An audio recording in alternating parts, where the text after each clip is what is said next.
Cette semaine a été une semaine remarquable pour l'industrie mondiale des crypto-monnaies après une chute sévère des prix de divers actifs cryptographiques. La pression vendeuse sur le marché des crypto-monnaies continue de s'accélérer au cours de la première semaine d'août. Initiée par le renversement du prix du Bitcoin à partir de 70 000 $, les baissiers ont profité de la peur, de l'incertitude et du doute du marché concernant les tensions géopolitiques au Moyen-Orient et les craintes de récession. Cette nouvelle pression vendeuse a déclenché une nouvelle correction du sentiment dans la plupart des principaux altcoins, l'Ethereum étant passé sous la barre des 3 000 $ vendredi. Voici 3 raisons derrière le krach du marché des crypto-monnaies d'aujourd'hui. Données décevantes sur les salaires non agricoles. Le dernier rapport sur les salaires non agricoles aux États-Unis a révélé que seulement 114 000 emplois ont été créés en juillet, ce qui est nettement inférieur aux chiffres prévus. De plus, le taux de chômage a augmenté de manière inattendue à 4,3%, marquant sa 4e augmentation consécutive. Selon Jeffrey Rosenberg de BlackRock, la réaction ici est probablement la bonne réaction. Nous avons eu une série de données décevantes, et cela suscite davantage d'inquiétudes quant aux perspectives économiques. Les données sur l'emploi plus faibles que prévu ont alimenté les craintes d'un ralentissement, impactant les actifs à risque, y compris les crypto-monnaies. Crainte croissante de récession. Le faible rapport sur l'emploi a intensifié les craintes de récession, l'économiste Peter Schiff amplifiant ses inquiétudes. Schiff a fait valoir, les baisses de taux ne parviendront pas à relancer l'économie ou l'emploi, mais elles vont réchauffer une inflation déjà élevée. Ce n'est pas la stagflation de votre père. C'est bien pire. Ces commentaires soulignent les craintes que les baisses de taux potentielles de la Réserve fédérale n'empêchent pas une récession et pourraient au contraire accélérer l'inflation. Ces inquiétudes alimentent une volatilité plus large du marché et ont catalysé le krach du marché des crypto-monnaies d'aujourd'hui. En outre, Schiff a critiqué la mauvaise performance des ETF spot Ethereum, car ces produits d'investissement ont continué à sortir. Il a également prédit qu'à ce rythme, le prix de l'ETH reviendrait au niveau de 2 000 $. Actuellement, l'ETH se maintient à peine au-dessus de 3 000 $. Liquidation longue de Bitcoin. Le marché des crypto-monnaies a connu une augmentation des liquidations longues au cours des dernières 24 heures. Une valeur stupéfiante de 945,67 millions de dollars de positions longues a été liquidée au milieu de liquidations totales du marché de 1,1 milliard de $. Ce dénouement de positions à grande échelle a intensifié la pression à la baisse sur les prix des crypto-monnaies. En outre, l'effondrement du prix du BTC, de 65 000 $ à 52 000 $, reflète cet impact de liquidation important. Les données de CoinGlass ont également révélé que la baisse de 14% du prix du BTC la semaine dernière a également entraîné la liquidation d'environ 1 milliard de dollars de positions longues à l'époque. Ce ne sont là que les raisons pour lesquelles le marché est en baisse en ce moment. Mais je pense que tout ira bien bientôt. Solana est une crypto-monnaie conçue pour fonctionner de manière similaire à Ethereum et l'améliorer. SOL nommée d'après une petite ville côtière du sud de la Californie, Solana est le fruit de l'imagination du développeur de logiciels Anatoly Yakovenko. Yakovenko a proposé pour la première fois cette blockchain innovante en 2017, et Solana l'a lancée en mars 2020. Solana est une blockchain qui présente des similitudes frappantes avec Ethereum. En fait, elle est souvent qualifiée de « tueur d'Ethereum ». Comme Ethereum, le jeton SOL peut être acheté sur la plupart des principales bourses. La véritable valeur du jeton réside dans la réalisation de transactions sur le réseau Solana, qui présente des avantages uniques. Selon le blog crypto, Forbes Advisor, la blockchain Solana utilise un mécanisme de consensus de preuve d'historique. Cet algorithme utilise des horodatages pour définir le prochain bloc de la chaîne de Solana. La plupart des premières crypto-monnaies, telles que Bitcoin et Litecoin, utilisent un algorithme de preuve de travail pour définir les blocs de leur chaîne. La preuve de travail utilise un mécanisme de consensus qui s'appuie sur les mineurs pour déterminer quel sera le prochain bloc. Cependant, ce système de preuve de travail est lent et gourmand en ressources, ce qui entraîne l'utilisation d'énormes quantités d'énergie. C'est l'une des raisons pour lesquelles Ethereum est passé à un système de preuve d'enjeu, réduisant ainsi la consommation d'énergie de 99,9%. Contrairement au mécanisme de preuve de travail antérieur, la preuve d'enjeu utilise le jalonnement pour définir le bloc suivant. Les jetons mis en jeu sont conservés en garantie par la blockchain jusqu'à ce que les validateurs parviennent à un consensus sur le bloc suivant de la chaîne. Solana utilise un mélange de stratégies cryptographiques éprouvées et d'innovations récentes pour remédier aux lacunes des solutions de première vague de cryptographie.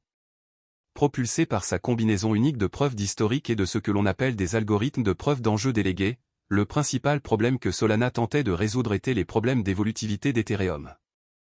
La preuve d'enjeu déléguée est une variante de l'algorithme de preuve d'enjeu plus traditionnel. Pour ceux qui ont besoin d'un rappel, le mécanisme de preuve d'enjeu est un processus de transaction permettant de créer de nouveaux blocs dans une blockchain à l'aide d'un système de validateurs. Solana apporte aux utilisateurs plusieurs avantages avec son mécanisme de preuve d'enjeu délégué. L'algorithme d'historique ajoute une couche de sécurité au réseau, explique Christian Azim, analyste chez le fournisseur d'ETF Global X. En substance, Solana répond à 2 des 3 problèmes identifiés par le cofondateur d'Ethereum Vitalik Buterin dans son trilemme de blockchain, évolutivité, sécurité et décentralisation. Bien que Buterin ait initialement affirmé qu'Ethereum répondrait aux 3 aspects de ce trilemme, la plupart des experts pensent que le réseau ne traite que de 2 facteurs, la sécurité et la décentralisation. L'algorithme de preuve d'historique de SOL offre une sécurité unique au réseau. Alors que la vitesse à laquelle la plateforme Solana effectue les calculs permet une évolutivité accrue.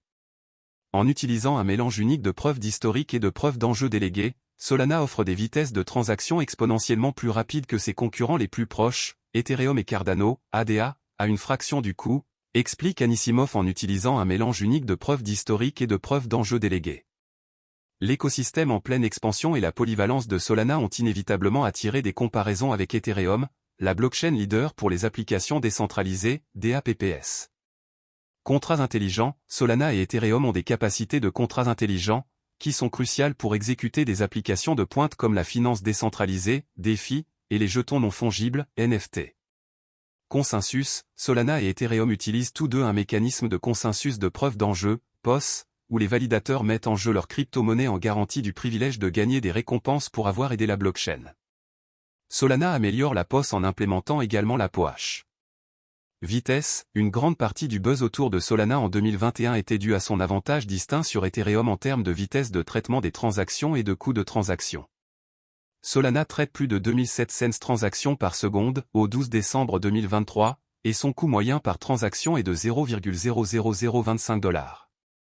En revanche, Ethereum peut gérer moins de 15 TPS, tandis que les frais de transaction moyens sont d'environ 2,62 $.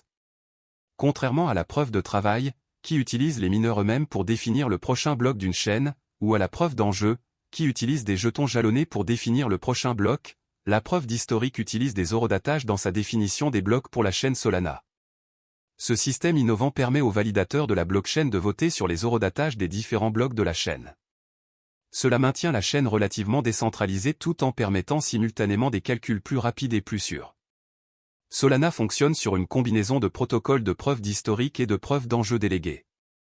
Étant donné que l'objectif de la technologie blockchain est de fournir des systèmes décentralisés, Solana tente de traiter les transactions à des vitesses similaires à celles d'une grande entreprise centralisée comme Visa tout en maintenant la décentralisation de Bitcoin. Cette vitesse permet une évolutivité accrue puisque les coûts environnementaux et monétaires des systèmes de Solana sont plus faibles. Solana est un réseau de preuve d'enjeu délégués, POS. Les réseaux des POS diffèrent des réseaux POS de plusieurs manières. Les 2 mécanismes utilisent des validateurs pour traiter les transactions. Les validateurs sont choisis en fonction de leurs avoirs globaux dans le réseau. Plus vous détenez de SOL, plus vous avez de chances d'être choisi comme validateur. Cette stratégie garantit que seuls ceux qui sont investis dans le réseau occupent ce poste. Les validateurs gagnent des récompenses lorsqu'ils approuvent des transactions et les ajoutent à la blockchain.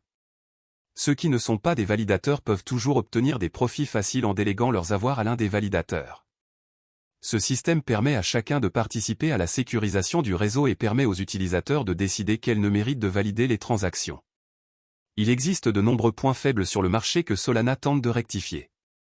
L'architecture du réseau a été structurée pour être extensible et résistante à la censure. Cette blockchain distribuée et sans confiance répond à la fois aux problèmes de vitesse de règlement des transactions et de bande passante grâce à cette conception. Évolutivité.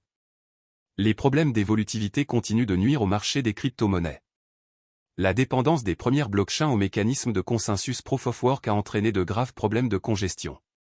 Les principales crypto-monnaies telles que Bitcoin et Ethereum ont été conçues pour augmenter les frais de transaction à mesure que la congestion du réseau augmentait. Malheureusement, cela a entraîné des problèmes majeurs pour ces 2 réseaux. Ethereum est actuellement inondé de nouveaux projets, en partie en raison de l'essor récent des plateformes DeFi.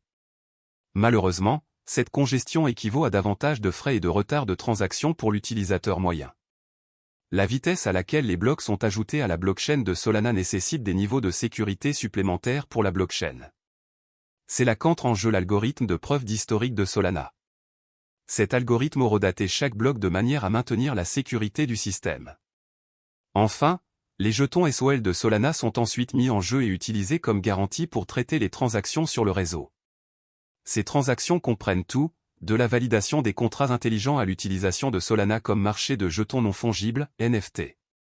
Je pense que Solana est sur le point de remonter. En voyant le marché toujours en plein essor, vous devez savoir que les développeurs travaillent dur sur ce projet. Il existe de nombreux articles sur Internet disant que Solana va gonfler. Pour être honnête, j'y crois parce que le projet est toujours d'actualité. Les investisseurs n'ont pas encore abandonné Solana. Vous pouvez le constater d'après la capitalisation boursière qui est toujours étiquetée à 8 milliards de dollars. À mon avis, je pense que Solana s'en sortirait mieux, en termes de croissance que de nombreuses crypto-monnaies, lorsque le bull run se produira. C'est parce qu'il y a beaucoup d'investisseurs qui attendent que le prix de Solana remonte et je pense que lorsque le moment viendra pour la crypto-monnaie, Solana aura tendance à donner plus de gains car son plus haut historique à partir d'ici est supérieur à 10x, je pense donc que c'est un plus. En conclusion, Solana est un excellent investissement. À l'avenir, je m'attends à une hausse continue du prix à partir d'ici. En ce moment, c'est le moment idéal pour acheter si vous y pensez avant le début du marché haussier, vous ne serez donc pas laissé de côté. Ce sera la fin de la vidéo. Si vous aimez cette vidéo, n'hésitez pas à vous abonner, à aimer et à investir judicieusement. Merci.